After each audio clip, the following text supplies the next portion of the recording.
Hi guys, as promised, here is the first game commentary from including the new map pack, the First Strike map pack. I have to say I'm very impressed with the maps. The amount of detail and the graphics are simply amazing. I could not help myself and actually go into combat training just to kind of check out the maps without being shot all the time. I wanted to see all the details and enjoy it. I was especially excited about Berlin Wall. Like I told you, I've been to Berlin Wall when the wall was still standing. And so I've been to Germany many times, and I wanted to see how authentic they made the design, and I have to say I'm not disappointed at all. I'll post a video someday, actually pretty soon, where I do a walkthrough and I'm just kind of talk about that map a little bit. It's not a gameplay commentary, it's more like a walkthrough. So back to this one. I'm not so sure yet which is my favorite map in this map pack, but right now this map I love or like best because I'm a person who likes more close combat maps, and this is definitely one that reminds me a lot of other maps that are I love, but from the design, this reminds me a lot of Carnival from Modern Warfare 2. I don't know why. It just somehow has a similar feeling. I think it's the colors and also that this is like a place of entertainment, I guess. But I'm not a sports fan, so I don't know much about sports stadiums. But and if the stadium is correct or not, if that's what a stadium looks like. But this is definitely a cool map. So I'm using the Mach 11 here with extended mags and scavenger. I never really paid attention to this. What else? To this weapon before, because when I tried it first, it seemed like to me like a plastic. It felt like a plastic gun that shoots a little piece out. But then I picked it up out of desperation in one of the matches from a guy and from a fallen friend. And I just kind of shot out of the hip in a hurry and got like every enemy with it, and I was like, oh my god, this weapon has something. It's a monster behind like a plastic face or something like that. It's an amazing surprisingly good weapon. So you definitely don't have to put scavenger on an extended mags because it runs out of bullets so fast. And I also have Sleight of Hand Pro, which helps a lot because this G11, it's the Mach 11, is not very strong, but it's very fast and it's very accurate. So it definitely helps to have Sleight of Hand on, so Sleight of Hand Pro, because then you're going to be faster than the enemy, and you don't have the power, but you're going to be faster, and that will help you a lot. So to my surprise, this is my first map, the first time I played First Strike map online, and I got an amazing game. I got a chopper gunner and it didn't get chopped down right away, so I cannot complain, and so that's maybe also a reason why this map seems to be like the favorite right now. But like I said, I'm not sure yet because I have to give the other maps more time to play. For some reason Berlin Wall doesn't come up as often as I want, but I don't mind playing those new maps over and over for right now because they're so new.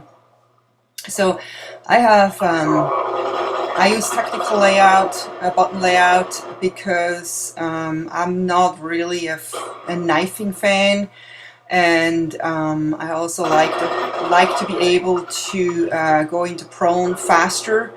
But that obviously brings the disadvantage that I'm not going to be as as good in knifing because I'm not going to be quick enough because I have to change my thumb from the thumbstick to the B button whenever I want to stab somebody. So when I looked at my statistics, I noticed that I get knifed quite a bit. I mean, most of my kills, I die mostly from running into claymores, and secondly from being knifed, which is pretty funny, but that's okay.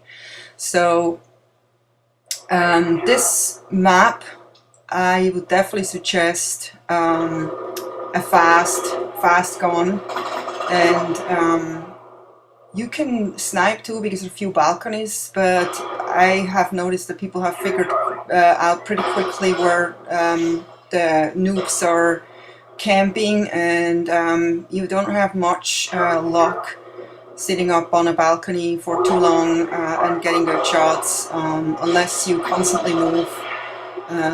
Then maybe you can go up on one of those spots, but it's always fun, like when the maps are new, nobody knows things, but it takes like 2 days and then everybody knows every corner of the map. So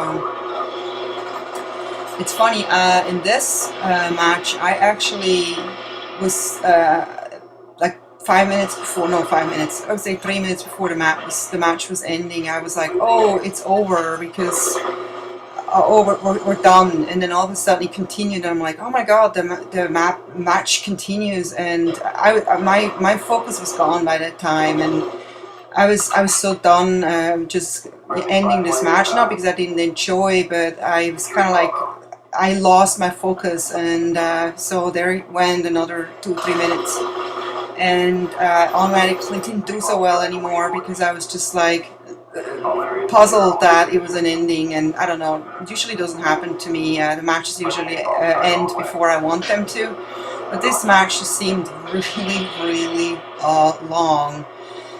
So I get an amazing napalm kill here, where I think I had like 7 or 8 kills at once. It just kept going and going and going, and that was a luck, because I have to say it's not easy to place napalms properly, because I've noticed that a lot of times when you place them on the map exactly the way they're supposed to go, and you go and check where it went down, it goes usually like farther out, farther on the side, or it doesn't really, even though we put the direction right, it seems to go away from stuff. So I don't know, I still have to figure out what the trick is about it, and so that's why I'm saying when I have good napalm kills, for me it's mostly luck and not good placement, because I'm not really familiar with the exact placement, and maybe should do some study on that. So to something else, I just released my new album, and you can see that on my channel too, the new video, Nobody, is out, and the new album is on iTunes. The album is called Best Things, and check it out and see if that's your style of music, you may like it. The album is on Amazon for only $8.99. Yes, I do love to make music. I'm not just a gamer who has no life. I have actually a ton of hobbies, and I have lots of websites. I do art and design, I do photography, like I said, make music, I read, I do gardening, I have animals, so I do quite a lot, and I have replaced watching TV with gaming, because watching TV bores me. I don't like it anymore. I love watching movies. I have my 100-inch screen and Netflix, and I'm all set. I don't ever have to go to movie theaters anymore, because I have my movie theater right at home, and that's where I also play all the games on. So I would say, instead of sitting in front of the TV for 4 hours to 3 hours every night, or 4 hours like most people, I have heard the average is like 6 hours a day, or even 8 hours. I mean, it seems crazy that people watch TV, and I feel it's so passive. You basically just sit there and watch something on the screen happening, and you're bombarded with tons of advertising, and then you end up eating something because you're so bored and gain weight, and I just feel like it's nonsense for me. So like I said, I do like to watch a movie, but like after 1.5 hours of watching a movie, I'm pretty bored, and then I go and pick up a game, and I have a lot of fun because I can make decisions, and I can run around in a virtual world, which feels nowadays almost like running around in the real world. And I just love, just when I think about it, when in the 80s, when we played games, and it was all left and right scrolling and stuff. Even that was fun, but I never forget the first game I played in the 80s where I could fly a helicopter in 3D, and that was just amazing. So I hope you enjoyed this. Take care. Bye bye.